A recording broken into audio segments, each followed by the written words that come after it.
BRS working president KTR మాట్లాడుతున్నారు. Live ద్వారా చూద్దాం. మీరు భయపడవాకండి, మీరెవరు భయపడవద్దు. ఒక్క మాట కేసీఆర్ గారు చెప్పమన్నారు మీకు, అది చెప్పడానికి నేను, అజయ్ అన్న, రవణ, మదన్న అందరం కూడా వచ్చాం, ప్రవీణ్ అన్న అందరం కూడా వచ్చాం. కేసీఆర్ సార్ చెప్పమన్నాడు మీకు, ఇంకొక రెండేళ్లలో మీ దయతో మీ దీవెనతో మళ్ళీ సార్ ముఖ్యమంత్రి అవుతాడు, పేదవాళ్ళ ఆశీర్వాదంతో అవుతాడు. కానీ మీరు అప్పటిదాకా ఎదురు చూసే పని కూడా లేదు. మీరు అప్పటిదాకా ఎదురు చూడండి అని కూడా నేను చెప్పట్లేదు. మేము మీ తరఫున మిమ్మల్ని ఎక్కడి నుంచి అయితే గెంటేశారో మీకు అక్కడే ఇల్లు కట్టించాలని, మీకు అక్కడే క్రమబద్ధం చేయాలని మీకోసం శాసనసభలో శాసన మండలిలో మేము కొట్లాడతాం. కానీ మీ మంత్రులు మాయగాళ్ళు, ముగ్గురు మంత్రులు కూడా మాయ చేస్తారు. లేదు మీ జిల్లా మంత్రులు, మీ మంత్రులు కాదులే కానీ మాయగాళ్ళు ముగ్గురు మీ జిల్లా వాళ్ళు. మళ్ళీ రేపు మళ్ళీ మీ మధ్యనే చిచ్చు పెడతారు. మీలో కొంతమందిని తీసుకొని పోయి 50 మందిని తీసుకొని పోయి ఎల్లిముద్రలు వేయించుకుంటారు, కొంతమందితో సంతకాలు పెట్టించుకుంటారు అధికారులు వచ్చి చీకట్లో. దయచేసి ఐకమత్యంగా ఉండండి, ఐకమత్యాన్ని చెదిరిపోనివ్వకండి. మీకు అక్కడనే ఇల్లు కావాలనుకుంటే దయచేసి ఎక్కడ సంతకాలు పెట్టకండి. మీకు అక్కడే ఇల్లు కావాలి, అక్కడే ఉండాలి మీ కుటుంబాలతో సహా అనుకుంటే మీరు పొరపాటును కూడా మీ ఐకమత్యాన్ని చెదిరిపోనీకండి. మిమ్మల్ని తీసుకెళ్తారు పక్క కొంతమందిని, అమ్మా నీకు ఇందిరమ్మిల్లు ఇస్తాం నువ్వు రా అంటారు, ఇదిగో ఇదే ఇల్లు అని చూపెడతారు. ఎట్లా అయితే 6 గ్యారెంటీల పేరుతో చేతుల్లో గ్యారెంటీ చూపెట్టారో మళ్ళీ అట్లే అరచేతిలో వైకుంఠం చూపెడతారు, మళ్ళీ గుండు కొడతారు. అందుకే దయచేసి జాగ్రత్తగా వినండి. మీరు గెలవాలి అంటే ఐకమత్యం ముఖ్యం. మీకు అక్కడే ఇల్లు కావాలి అంటే తప్పకుండా న్యాయ పోరాటం చేద్దాం. ఇవాళ అధికారం వాడి చేతుల్లో ఉంది, అధికార యంత్రాంగం మొత్తం వాళ్ళ చేతుల్లో ఉంది, పోలీసు బలగాలు వాళ్ళందరూ వాళ్ళ చేతుల్లో ఉన్నారు.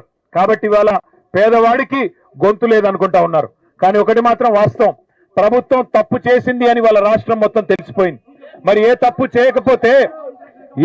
చేయకపోతే ఆ ఆర్డీఓ గారిని ఎందుకు అర్జెంట్ గా ట్రాన్స్ఫర్ చేశారు?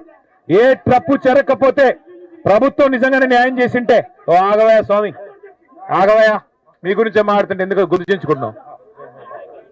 నేననేది అలా ఒకటే, ఏ తప్పు జరగకపోతే, ప్రభుత్వం ఏ తప్పు చేయకపోతే ఎందుకు ఆర్డీఓ గారిని ఆకస్మికంగా ట్రాన్స్ఫర్ చేశారు?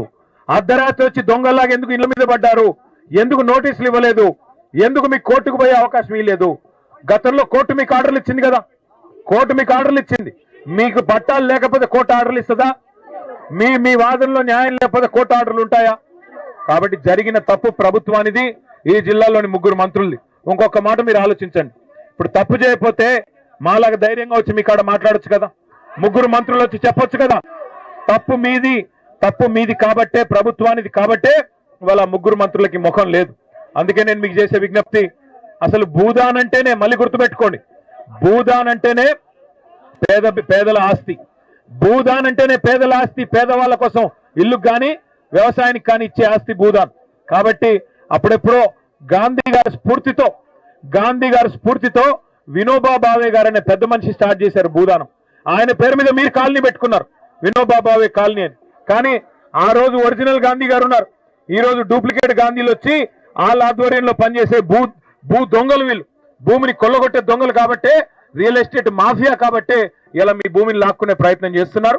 మీరు ధైర్యంగా ఉండండి, మీకు ధైర్యం చెప్పడానికి కేసీఆర్ సార్ పంపించారు.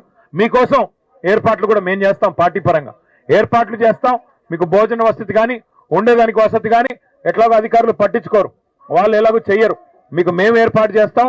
దాంతో పాటు మీకు న్యాయపరంగా పోరాటం చేయడానికి కూడా మీరు రూపాయి కూడా ఎవరి దగ్గర తీసుకోవద్దు, ఎవరు ఖర్చు పెట్టొద్దు, మేము పెడతాం.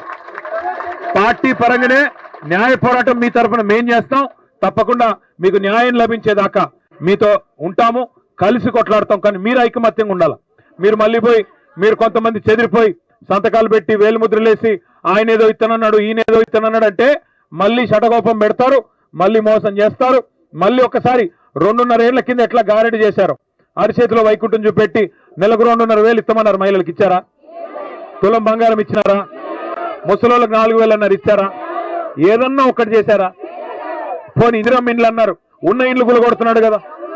హైదరాబాద్ లో కూల్చివేతలే, హైడ్రా పేరు మీద రాష్ట్రం అంతటా కూల్చివేతలే.